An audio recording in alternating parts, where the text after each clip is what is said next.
And of course, you mentioned a guy like Spence Jr. He jumped in the ring right after the fight. You know, I'm sure that got a lot of fight fans excited. Is that a fight that excites you? Of course. He's still, with that one loss, he's still one of the best fighters in the world. You know, I'll go down to Dallas and fight him right there in his backyard. It'll be great. And there's like a bunch of people that probably didn't favor you before this fight. I'm sure there's a lot of people that favor you now in that fight.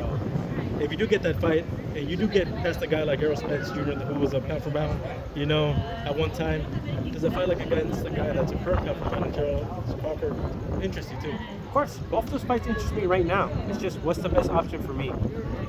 This is a money sport. You know, I want to make the best business plan for myself, for my future. But as a fighter myself, bring it on. Everybody can come. Anybody at 154, 147, 160, come to 154. Let's get it.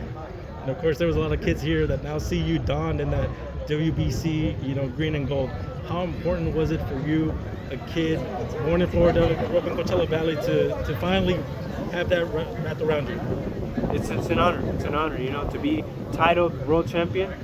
It's every boxer's dream. It's every boxer's dream. Whether you spar or you just go in there and hit the bag, whatever it is.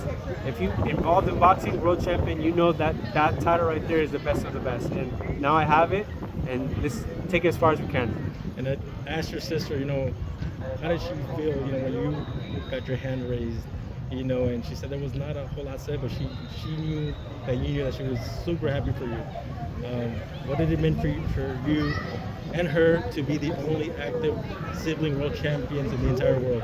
She trains with me every day. I see all the work she puts in. She sees all the work I put in. You know, it's a privilege to work with my sister. You know, it's like almost going to school with your sister and watching them grow. But you know, now we're doing our job together. This is our livelihood. You know, and again, it's an honor. It's an honor to share my time with her and share our careers together. And I'm just grateful. And of course, you talked about, you know, you become a champion. You inspire one kid. But you guys are doing it together. You guys are inspiring siblings. Like, what does it mean to have that platform and to inspire not just the kids from Coachella, but worldwide? Again, it's an honor. It's an honor. I see a lot of people message me on social media that they're tall, they're lanky, and that inspires them to box, you know?